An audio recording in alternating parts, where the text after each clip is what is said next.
and she is the director of the Power Shift African Fellowship. And there's something about this lady. She's a climate change advocate and nature lover. And yesterday, she led passionate young youths to a campaign on Keep Plateau State Clean. So you get to guess where she's coming from. And they also had the advocacy visit to the Plateau State SDG program coordinator. So please, can we have a slide for Amina Jibril as she takes us on the second session for today? So thank you very much, sir. Thank you. We can see us appreciating Mr. Nansen Namani, the brain behind Power Shift Africa, the powerful advocate for youth engagement and empowerment. Thank you. So now we'll talk about our facilitator, who is Amina Jibril. She's an information professional, peace advocate, and the CEO and founder of Echo Sentinel Network Nigeria, where she leads transformative initiative at the intersection of climate action, peace advocacy, community empowerment, and sustainability. She leverages climate action as a powerful tool for inclusion and economic empowerment, bridging gaps across religion, tribe, education, and gender. Through school and community outreach, she promotes environmental education while advocating for equity, peaceful coexistence, and opportunity. Her Ways to Wonders initiative equips women, youth, and persons with disability recycling and upcycling skills, addressing waste while empowering marginalized groups economically.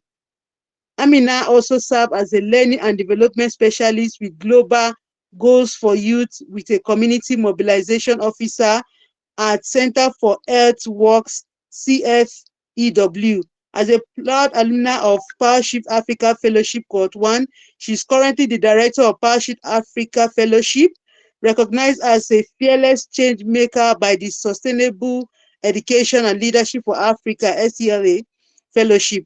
A nature lover at heart, Amina continues to champion sustainability, inclusion, and social cohesion across community.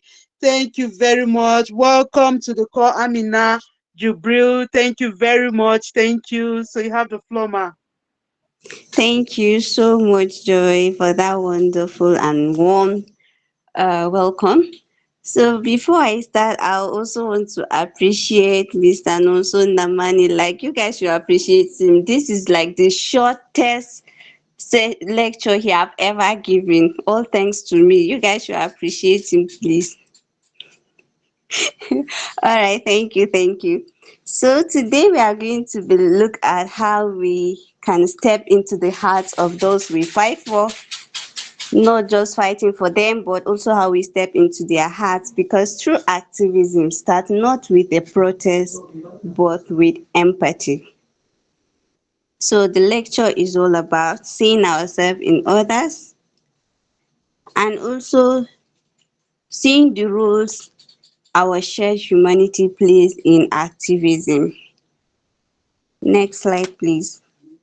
So here's what I hope that you're going to understand today. Today, by the end of this session, I hope we get a better understanding of what shared humanity look like in action.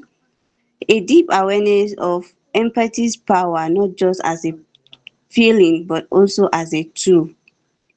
The courage to reflect on our own experiences and how they shape the way we relate to others. And above all, a commitment for us to lead with compassion and respect. So I invite you all, let us not just learn today, let us unlearn. Let's make spaces for growth, even if it's uncomfortable. So I would like to start by asking the question,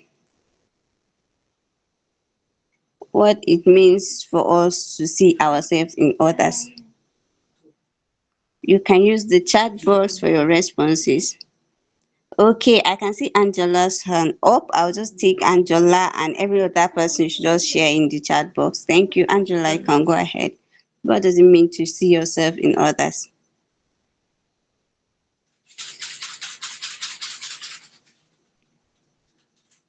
Angela, are you here? I'm here. Can you hear me? Good evening. Yes, yes, I can hear you. Go ahead. Sorry, my mic was muted. So seeing ourselves in others is being able to take responsibility for our actions and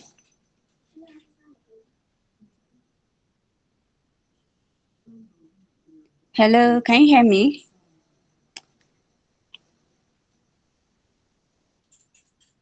I don't know. Please confirm that you can hear me because I'm not hearing Angela. We can hear you. Okay, so sorry, Angela. I think your network is a bit bad. Let's go ahead. We can. Okay, from the chat box, I can see somebody is saying not being judgmental. It means we should feel what others exactly feel. Yeah, that's true. So I would like to shed more light on that. To see ourselves in others is all about shifting our mindset from judgment to understanding. It is about always being easy to understand people.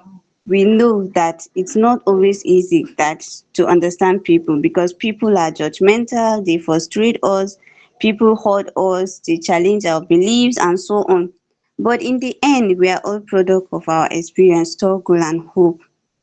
So if I can look at your struggle, pain and say that this could be me, I'm more likely to act with love than with superiority or sympathy. We rise by lifting others. So true strength isn't just about pushing others so we can climb up, but it is about us creating ladders so that others can climb up too. Lifting others means slowing down, holding our pieces and choosing grace instead of our ego. So now I would like us to look at three key pillars of humanity. So there are three key pillars that without it humanity cannot stand. The next slide, please. Okay, so without empathy, our movements are hollow. Without respect, our voices are just noise. And without compassion, our passion becomes poison. I want you to think of this empathy as an emotional intelligence in motion. Respect as the bridge that keep relationship from collapsing. And compassion is when our own hearts move our hands to act. Like we don't just act with our hands. Our hearts move our hands to act. So sometimes we wonder and say that somebody might we can say okay, someone doesn't deserve compassion, but who are we to judge? Who are we to decide? None of us is perfect, but we all deserve dignity.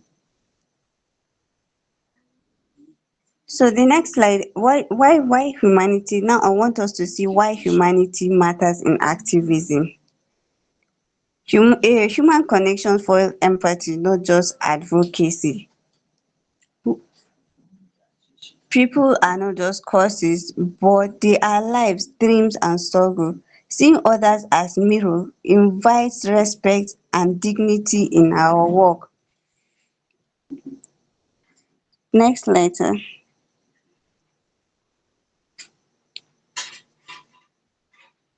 Okay, now I want to see us to say something.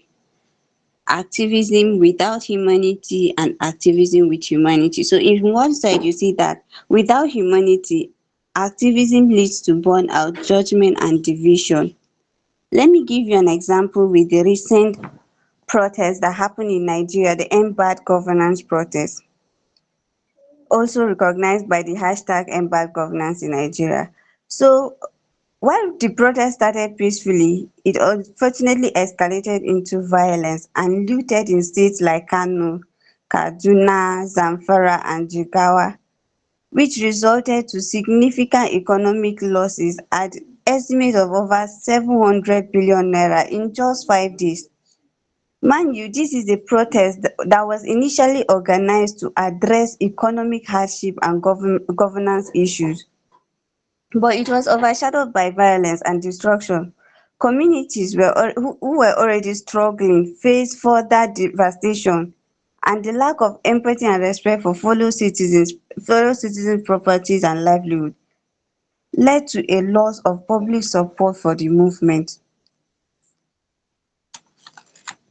So this though we have to acknowledge that the organizers of this protest had good intentions, but the truth is that activism isn't just doesn't just exist in the vacuum. When a movement lacks structure, emotional safety and community guidance, it is vulnerable to be hijacked. So it's not just about the blame, it's about the lesson. What happened? What did we learn from what happened in that protest? What happened teaches us that beyond raising our own voices, we must also build system of empathy, crowd care and crisis planning. If we lead with humanity, not just urgency, we are more likely to protect the movement from being derailed, from being hijacked. It should be a shared responsibility. Organizers must create a safe and inclusive space. The participants must stay cautious of the bigger picture. What is the aim of this protest? And the communities must hold each other with respect, because no matter how right the cause is, how we go about it still matters. On the other side, we see that activism that is rooted in humanity leads to purpose, understanding and solidarity. Another example I would like to give you is the bring back our girls movement. So this is was a collective, it started with a collective grief from care and compassion for the kidnapped Chibok girls. It gave voices for to their family, connected local pain to global concern and held government accountable without resorting to violence. So the compassion made the world pay attention. The movement dignified and persistent tone is what gave it legitimacy. Another one I would like us to look at is the COVID-19 mutual aid network. In the midst of the lockdown and fear, communities came together. They shared food, airtime, shelter and emotional support. These were not just they were not NGOs, but people helping people. Grassroots compassion save lives. So that is to show you that when systems fail, activism rooted in love came to aid. So I want to pause here and say this. Sometimes we attend meetings, we attend events and we act out. And sometimes it's not actually because we are rude, but because we are hurting. So remember there are people that see you, your voice matters, but beyond that, so does your ability to also listen. Even if your voice matters, your ability to listen also matters. We can only build bridge when we stop throwing stones, and we can only do that with humanity. So now I would like us to look at real world examples. So let's see the story of Nelson Mandela. After 27 years in prison, Nelson Mandela did not seek revenge, but he chose reconciliation. He led South Africa into post-apartheid democracy with a spirit of forgiveness, dignity and unity. From this, there's this lesson that we learn from this. He sees his oppressors as humans, not enemies, and that helped in uniting and healing a nation. I also want us to look at the activism of Wangari Maathai. She empowered women to plant trees not just for the environment but to restore their dignity, income and voice. From her activism, it shows that environmental justice is also inseparable from human justice. Then we also have Malala Yousafzai. After surviving Taliban assassination, she did not respond with violence. She did not respond with hate, but she responded with compassion and global solidarity. Her advocacy is full of empathy for children regardless of their religion or nationality. So from her activism, we see that her strength is grounded in deep respect for education and human rights. And it also goes with her courage. So now I would like us to look at how storytelling help us in activism, the power of storytelling. Every person has a story. Stories Listening is an act of activism, and stories build bridges where policies cannot. So I know that policies are important. They create laws and frameworks, but they are often technical, distant, and slow to touch hearts of people. But stories help us to humanize. They help people see themselves in others. They connect us emotionally across our differences. Is it our tribes, religion, gender, our class? So just like I gave the example of the Chibok girls, that global response didn't come from maybe the way they showcase it. It came out from their individual stories, people seeing their stories. These are girls that had their dreams, their fears, they had families. So this is what made the world care. Their stories is what brought about that global attention to the Chibok girls, the Bring Back Our Girls movement. So you see, labels, when we give ourselves labels like criminal, refugee, activist, widow, these are things that often reduce us to an identity. But giving our stories restore their complexity. You realize that behind that angry protester, there is a father who lost his job. There is a mother who can't feed her child, and a student who feel invisible. Humanizing help us in breaking stereotypes. Activism begin when we listen, not just reply, but to understand. Many of us listen to prepare our responses. We don't listen for us to fix things, but we listen just to prepare our responses. But deep listening is about us being fully present, not fixing, not debating, but just witnessing. That is where empathy grows. When people feel heard, when people feel like they are heard, they feel safe to open up, and that is where change begins, in those safe spaces. Listening is an act of love. Listening help in saying that you matter, your pain matters, and your story is safe with me. So as an activist, when you listen, you amplify voices, not overshadow them. Quickly, I want us to see how we can practice human-centered activism. I'm already getting a prompt that I should hurry up.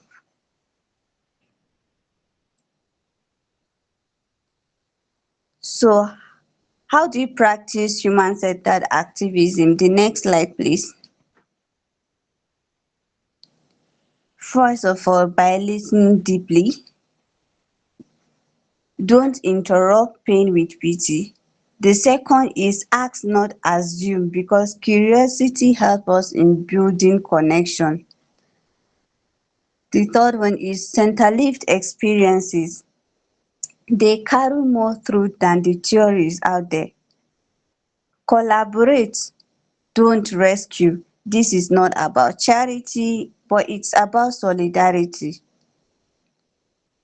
Also, let's celebrate humanity even in resistance, because if joy is also a form of protest. Next slide, please.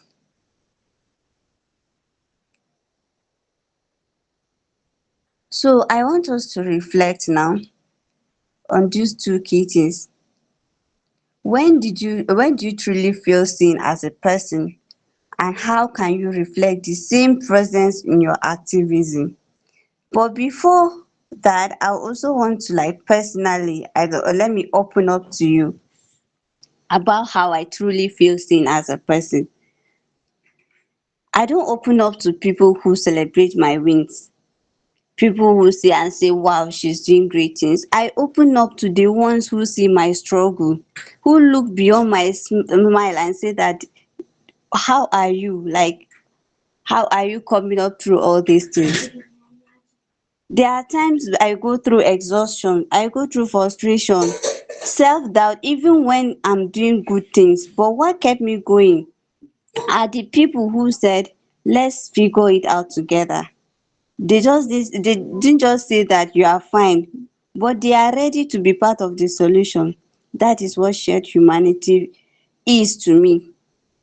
That is when I truly feel seen as a person, not as a leader, not as a fighter, but as a person. So please let me get your responses. I'll give like two people a chance to speak up. Let me hear from you. When do you truly feel seen as a person, and how can you reflect that in your activism? Okay, I can see Balkis Hamzat. Go ahead, please. All right, good evening, everyone. Thank you so much for having me, and thank you for the beautiful session.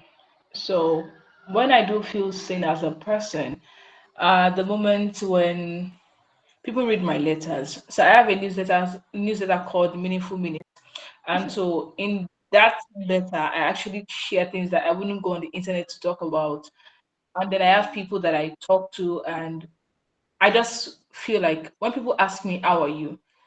when you ask me the second time, and I think at the third time, I think, oh, this person really wants to hear how I feel, and they're not just asking because they want to ask. So people that ask me how are you multiple times, and people that read my newsletters and actually respond to the things that I share. So those are the times I feel seen. Thank you. All right, thank you so much for sharing, Balkis. So, Jibril, please say that you should use the chat box for your responses. I said I'm going to only take two. Let me hear from Edith. All right, thank you very much, Amina. So, I truly feel seen and I truly feel like a human being when my opinions count, right? When the people discussing with feel that I have something to bring to the table, I have something to contribute. But each time I try to push my opinion, each time I try to make my voice heard, and when they turn it down, it makes me feel less. Considering the fact that I come from a minority group in Nigeria, I want to be that vocal person. I want to be the person whose voice can be heard, especially when it has to do with national issues. So that way I feel very, very honored as a human being. Thank you. Okay, sorry, I forgot something. Balkis and Edith, you guys just answered the first question, but we still have another question. How can you reflect the same presence in your activism? You felt like people are not seeing you. When they don't see you, you feel less. How are you going to reflect this same presence in your activism? Okay, can I go? Yes, please. All right. Now I will I will reflect this in any activity, any activism I will get involved with, based on the experiences I've gathered over the years, and then I would like to let people be themselves. Give people the opportunity to speak up. Every person's opinion counts, right? Especially when it borders on national unity, national cohesion, and all of that. So I would like to reflect that in my activism by allowing people, regardless of where they from, their ethnicity, religion, or even gender, let them speak up, especially when it has to do with national unity. Thank you. Okay, thank you so much, Edith. I would like to hear from Balkis also. How can you reflect the same presence in your activism?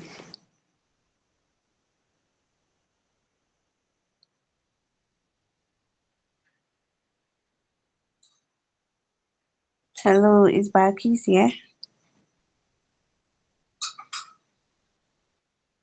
All right, thank you so much, everyone, for Edith and Balkis for that contribution, and all the others that have been typing in the chat box. So, in conclusion, we are all fighting different battles, but with the same heart. To change the world, we must feel it. Activism is love All in right, motion. so for me, reflecting that in my activism, I make sure that every single time I have conversations. Yes, can you hear me? Hello? Yeah, I can hear you. I can hear you. Oh, can you hear me? I can hear you. Okay, so like I said, activism is love in motion. We have to lead with our hearts.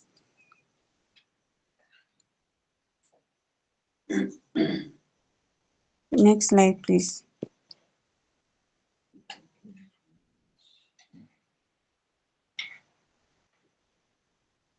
Can I have the next slide?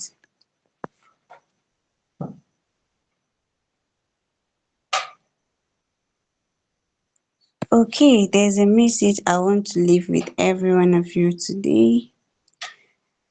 In a world that often demands us to harden, choose to feel, choose to listen, to reflect, and to remember that every person is a story worth honoring. Let's go beyond being change makers. Let's be heart holders. Let's lead not just with our voices, but with compassion. And let's continue see ourselves in others, because that is how we truly rise. With gratitude and hope, Amina Jibril. Thank you for reflecting, feeling, and rising with me. Now, I don't know if I still have time to take question and answers, but let's hear from Joy. Thank you. Thank you.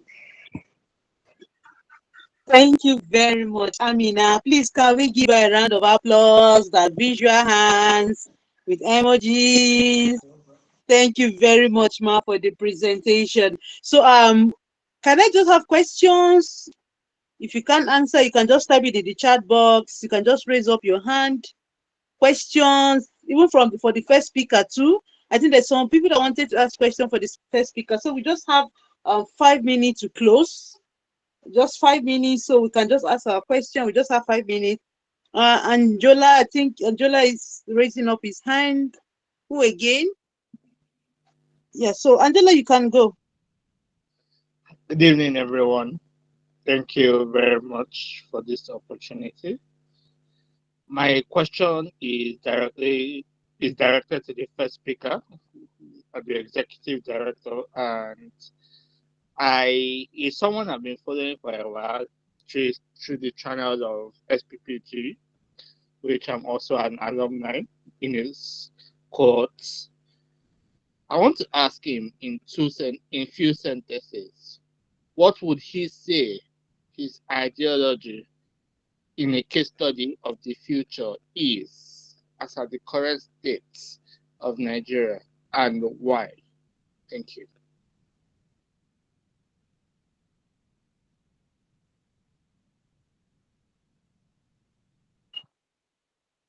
Sorry, I think the question is for me. You said you want to know what the Hi, what Mr. the Nelson. Good to hear from you.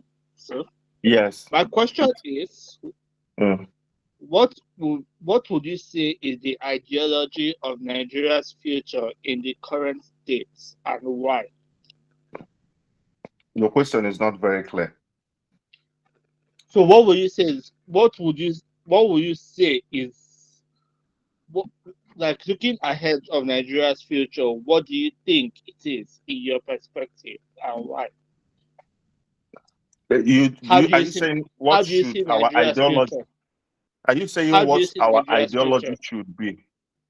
Yes, for Nigeria's future. As in the ideologies that we need to have. Yes, for Nigeria's future. Okay, I mentioned some of them already, but I wanted to mention that in the next class because I didn't want to be giving you guys clue. It's like you are giving me the assignment, you are giving me back the assignment I gave to you. No, no, That actually, I'm far away. yes, I'm far away the, from it. the, the assignment I'm was for far you away. guys to discuss what ideology you believe should shape Nigeria's socio-economic environment. That was my assignment. Okay, and then we are now going to discuss it while I also share mine. That was the assignment. But I gave some clues when I was teaching as well. For instance, Nigeria needs a founding document. We need a founding agreement that will say for every religion, for every ethnic group, this is why we stand. Let me give you an instance. Some groups are agitating that they want to leave Nigeria from the east. There are some groups that are agitating that they want to leave Nigeria from the west. Do you think their concerns are legitimate? Not really. No. Every for me, okay, so that's my opinion. Every agitation is legitimate. Every cry is legitimate. Nobody has it is an individual's right to determine the society they want to participate in and how they want to participate in that society. That is why a leader must be able to invite people to a table. You must be able to invite a state to a table and now be able to ask, what exactly do we want? Where are the issues coming from? And what do we need to fix? Nigeria needs a founding document. We need to get it done. Okay? And our inability to do that, the nation will still be in chaos. It is that document that will help us build nationalism. You saw what happened after the Hutu and is it Hutu and this one fight? They had to eliminate and Hutu and what again? Tutsi. And Tutsi, yeah. T-U-T-S. Yeah. Yes. So you saw what happened after that fight. They have to banish identifying anybody in their nation based on their ethnicity. So, for instance, when they issue you national ID card, they no longer write Igbo or Yoruba. So their national identity eliminated tribal identity. That is a nation that is forming an ideology, a guiding principle that will guide their destiny as a nation.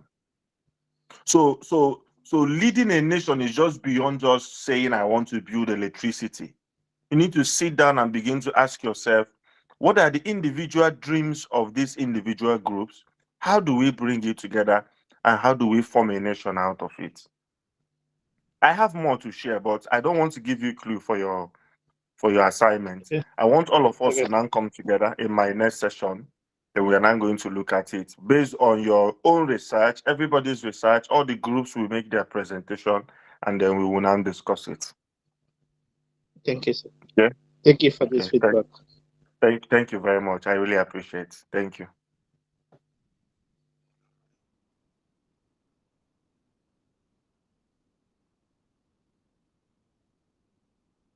Joy, is that the last question? Yes, sir. That is the last question. I don't think there's any question in the chat box. Okay, I saw Harry is also raising up his hand. Harry, please, can you go? Please, can ask your question, Harry. Yes. All right. Thank you, Joy. Good evening. Thank you for the wonderful presentation from both Amina and the founder, Mr. Anonso. My question is to Mr. Anonso. Yes, my question is based on the unity of Nigeria, right? From your presentation, like we grew up, most of us, or let me just say myself, to understand that the likes of Tafawa Balewa, Ahmadu Bello, Nnamdi Azikiwe, Awolowo, as we see them as founding fathers of Nigeria, as it is. Though we know nobody at a point sit down to negotiate. Okay, this is Nigeria. We had Sir Lugard, Lord Lugard amalgamated the Southern Protectorate and the Northern Protectorate to become as Nigeria as it is now. But my question now, talking about founding now, I know successive government has tried, like Obasanjo, the confab, and Goodluck Jonathan to convene the national conference now to discuss the future of Nigeria. But I don't think like that of Goodluck, if it has been implemented actually. But my question now, where do we start now? Where do we start? where do we start this conversation now of Nigeria now, trying to form this Nigeria, to negotiate Nigeria, the South, the North, understand? Because the truth as it is now, there is a divide and it's wide. The polarization between the North, the South, is it ethnic along religion? Where do we start? Thank you. That's my question. Okay, so where we start, thank you very much for that important question. Where we start is, first of all, collaboration. You know, my class today dealt with trust. Salamatu said something about healing the wounds of the past. We need to start by genuinely addressing concerns of the past. For instance, the Biafra question is a wound that has not been addressed. My mom grew up in the North. My mom was born and brought up in Jos.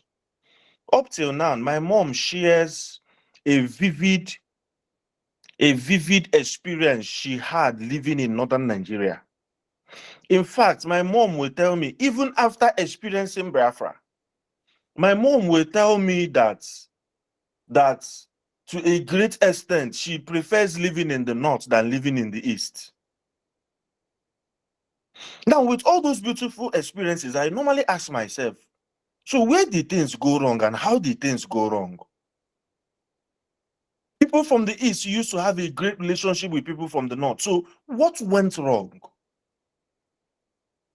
Sometimes when they talk about the issue of what happened in Biafra, let me give you an instance.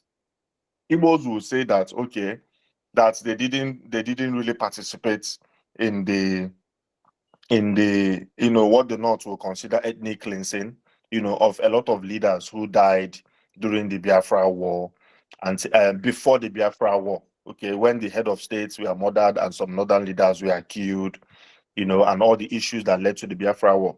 When my mom was telling the story, before Biafra War started, my mom was living in the North.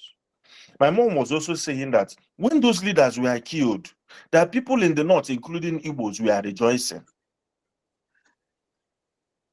Okay, so even the Hausas felt that this was an intentional action towards them. Because if we want to have a conversation on this story, we must listen to it from two ends. We must hear the Hausa part and what grieves them, hear the Igbo part and what exactly happened, and then begin an intentional movement to heal the nation. That is where it comes from. It will not come from sitting down on the table. There has to be a national movement for healing. Let me give you an instance. Northern leaders will come and say, we are sorry for what happened in the past. Igbo leaders will come and say, we are sorry, we acknowledge that there were things that happened that was not supposed to happen and we are wrong about it. Yoruba leaders will come. There will be a true reconciliation from the heart that, okay, things went wrong and we need to do it better. So why are we having this conversation? I don't think those who currently lead Nigeria have interest in doing that. They don't have interest in doing that. What do we now want to do? Through power shift, we want to see if new leaders can emerge. New leaders who understand these issues that we are talking about. And they will now be able to say, okay, we are a new generation. We are not here when they did that war. We are not here when all those things that happened in the past, but we take responsibility. The one that concerns where I'm coming from as an Igbo man, I'm sorry about this. We did this and it was wrong. Okay, we celebrated this, we said this, we took this action, we are not supposed to do it. Yes, it was my fathers who did it, but I don't have to inherit their problem. Even as power shift that we are doing today, I can't take away the fact that my Muslim brothers, I'm even saying Muslim brothers from the North, because I'm a Christian from the South, but I have strong Muslim friends in the North who have also not just contributed in power shift, but has contributed to having a meaningful relationship with me. And most times when we sit down and discuss these things, we say, whatever happened in the past doesn't concern us. My dear, it doesn't concern us. Let's do business. Let me even tell you, when you come down to the east or when you are in the north, it is usually during election that we start knowing that this person is a Muslim or this person is a Christian. When you go to market to buy, you don't say, I'm going to buy from a Christian or a Muslim. There's unity there. When you want to put your children in the school, you don't say, okay, because the person is a Muslim, you shouldn't enter Christian school. No. When you want to enter keke, you don't say, because an Igbo man is driving the keke. No, you are going to wait for another one. And the Yoruba man is driving so that you will enter. You see, we will do everything together. We will assemble together. We will go to market together. We will marry together. I have a lot of Igbos who are married in the north.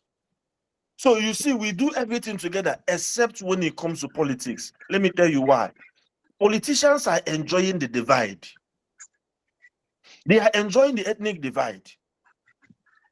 When Tinubu wanted to choose a northern a Muslim ticket, they say no. I even asked them, okay, you had a Christian there, did the South change? You had a Christian there for 1 or 2 times. Did the South change? I am not looking for a Christian president. I'm not looking for a northern president. I'm not looking for a southern or Muslim president. They can come from anywhere they want to. I'm looking for the president of Federal Republic of Nigeria, a president that we see every Nigerian as Nigeria, irrespective of their ethnicity, irrespective of their tribe, irrespective of their religion, and serve everyone, fight for everyone, and make sure that Nigeria is working for all. They should stop using religion to divide us. They should stop using tribe to divide us. When Ojus Okalo was running for Senate president, he said that it's time for Ndi Igbo. I almost cursed him when I heard it. It's time for Ndi Igbo. You have been an Igbo leader. What have you done for Igbos? Because you want to draw me into an ethnic sentiment that, oh, there is an Igbo marginalization. So if you don't give an Igbo person Senate president, there will be marginalization. Okay, so your marginalization only comes when you are looking for political office. You have been in the Senate. What have you done for the Igbos? You have been a governor for 8 years. What did you do for your state?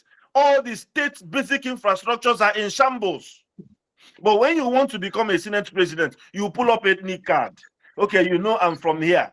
And then we will now come and die for you. You go there, be your president, take the finances, siphon it, send it out of Nigeria, buy private jets, buy properties. We are all suffering, and you are calling yourself an Igbo leader. Does not make any sense. The same thing is happening in the north. They will tell you, is the turn of the north. Is the turn of the north. Go there in the north. People are suffering from hunger. The schools are not built the way they should build. You go to the hospitals don't have the equipment. People are suffering. All you will be saying is that the power must go to north. Power must go to north. It has gone to north for how many years? What did you do for your people?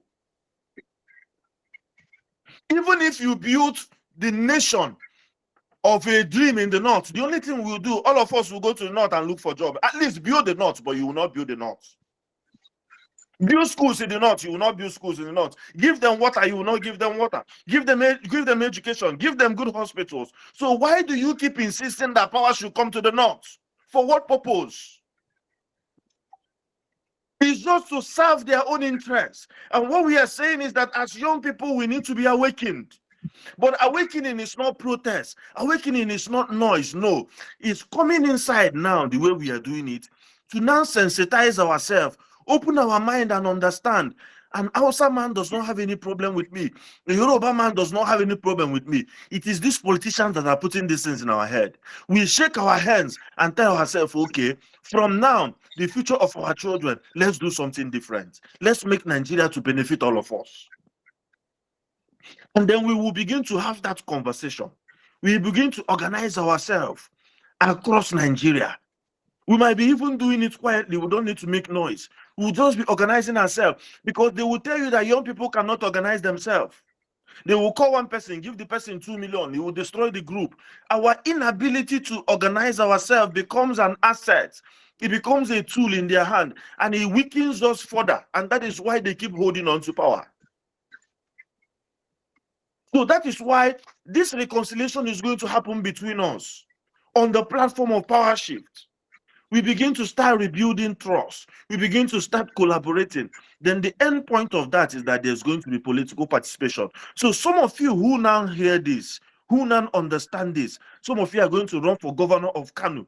Some of you are going to run for Senate to represent a constituency in Jos. And then when we now go there, we will now be able to implement these ideas because all of us now have the same ideology. You now understand why I'm talking about this. Because we now have the same ideology, Anjola will now say, okay, I am here. I am in this state. I know the ideology that we need to change Nigeria. The other person, it's where will now say, okay, I am where I am. Amina is there. Joy is there. We'll now come together and say, okay, we are new leaders for the new state who are committed to doing things differently, and nobody is going to stop us from taking that action. So that is why I said, from activism, which is collaboration, we build trust. Because trust takes time. I'm meeting you for the first time. You are meeting me for the first time. We need to coexist. And sometimes in building trust, there might be misunderstanding. There might be mistakes. But because we are committed and we are following the ideology and the blueprint we set for ourselves, we continue to heal, we continue to correct our mistakes, we continue to build till it comes to a point where we can now say, okay, it is time for us to engage politically. And we engage massively. Let me tell you the truth. Forget all these things they are saying that APC has power, that Tinubu is controlling the nation. Was APC not controlling the nation in 2023? 2023 is a big test for me. Didn't other parties win election? How many states had Labour Party as a governor? How many states had Labour Party as a senator? How many states had Labour Party as a House of... In fact, in Enugu State, where I came from, in 3 senatorial zones, Labour won 2 seats. PDP only took 1. When it came to House of Assembly, Labour won almost all the seats. I think PDP only took 6 or thereabouts. House of Rep, the same thing. They took about 4. About 4. PDP had 2. These were people who were not... Why? Because when Nigerians get angry and say enough is enough, even that election, you cannot rig it. Now, what happens? I'm going to give you guys a copy of my book. I shared something about the Duvalier principle. Okay, the Duvalier principle is that if you are fighting for takeover in government, you don't focus on presidential elections, because what decides presidential election to a very great extent is the institution, the power blocks. But local elections are easier to win. So see why ideology is important and see where Labour Party failed it. Yes, they didn't win presidential election because there's a lot of institutional influence that decides who becomes a president. But what they would have done is to consolidate those states they won their governorship election, consolidate their Senate, consolidate their House of Rep. Take that 4 years to consolidate whatever they have built, and then by 2027 election, they will refire. They will take more states. The focus should not even be presidential election. They will take more states, capture more institutions, have more influence, have more finances, have people in the house who can promote their own ideologies and their own programs. Maybe in the 3rd election, they can now produce a president. Because the higher you go, elections are harder to win the higher you go. So these things has to be planned. That's the point. We can't just wake up and say, okay, let's do national confab. No, it will not work like that. You are going to need people with the same ideology, because not everybody wants that national confab to work, because they have a different ideology from you. Why do they have a different ideology? That different ideology will make them not to be able to trust you. Okay, so see, I come to Angela. I say, Angela, let's do national confab. Yeah. Then I bring Henry, I bring Fortune, I bring Edet Etim, and then we don't sit down. All of us will sit down. Edet Etim will now be thinking, and so he's saying this, because he wants to be president. So he just wants to gather all of us so that he can be president. He will now go to Angela. He said, you remember that day we are in a meeting? There's a statement this guy made. I'm just thinking, are you sure he doesn't? But Angela will say, yeah, you have a point. I see it. Even last week, I heard somebody was saying that there's a rumor he had a meeting with Atiku. Oh, is that why they say this? So you cannot have trust. What happens? The organization is broken down. Everybody goes, and most times it's just based on hearsay and assumptions. So you see, it becomes impossible. But when Angela trusts me and I trust him, and he said, no, so I have this idea. There's something I want us to build. He's going to help nation together. This is this. And I will look at the guiding principles, the set of standards that is strengthening what he's doing and saying. It gives us a basis for agreement because trust is now formed. And what happens is that together we can now begin to build a nation. That's why I said that what we are doing is first step. We are just teaching you guys how to raise your voice and how to collaborate. The second stage is now where we now begin to work together, where we now begin to fine-tune an organization, where we are going to begin to build our structure across Nigeria. They say young people can't build a structure. We need to start building our own structure intentionally. These things I'm sharing you, the last mistake we make, I know Joy wants me to stop. Joy doesn't like hearing my voice. The last mistake we make is that we are not patient as young people. Most of us are not patient. How did Tinubu become president? He has been planning it for years. Tinubu has been in the political environment for the past 24 years. You just went to school. You went to school.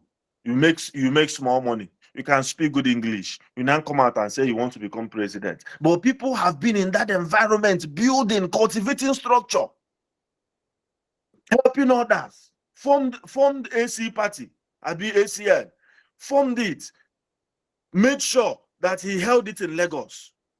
Even when other people were leaving parties, joining other political parties, Tinubu held Lagos. They cut off their funding. They said they are not going to give funding to their local government. He started raising money from Lagos Ports to finance his local government. He held Lagos. From there, he moved to regional influence. From there, formed partnership with CPC. And then they emerged as APC to now win presidential election. As young people, what do we learn from it? Don't you see collaboration? Don't you see trust? Why was Tinubu shouting in Miloko? That is my turn. Because there was an agreement. That's what I'm trying to say. You see, whatever ideology that they are using to govern Nigeria was based on certain agreements they had. So that was why he was telling them, remember the agreements we made. Remember the things we signed. Remember our ideology, whether it was wrong or whether it was right. But there was something guiding what they were doing. And that was what is making them successful. So as young people, we need to identify what the principle of transformation is for us. What does Nigeria look for us? What is your Nigerian dream? Can we dream together? Can we have a pact? And then can we begin to build intentionally? So that in the next 5 years, in the next 10 years, some of us here are young people. Put 10 years or 15 years on your age. You see that you will probably be maybe 40, 45, thereabouts. And then if we are intentional, gradually building it small, no noise, gradually going, what happens is that time is going to come when we are going to have a formidable force and we can do anything with it. Thank you. Thank you. Thank you. John, over to you. Thank you very much, sir. Thank you very much, sir. Hand of applause, visual hand. Thank you very much, sir. You just inspire us more. So for us that want to go into politics, it's something that's giving us hope. I will collaborate more. I want to see a lot of us collaborating to go for political position. If they like, they should make it 200 million. We are going to contest. I will take up Nigeria. Gone are the days when our grandfather are our leaders. Thank you very much, sir. Thank you. So, Amina, is there any announcement?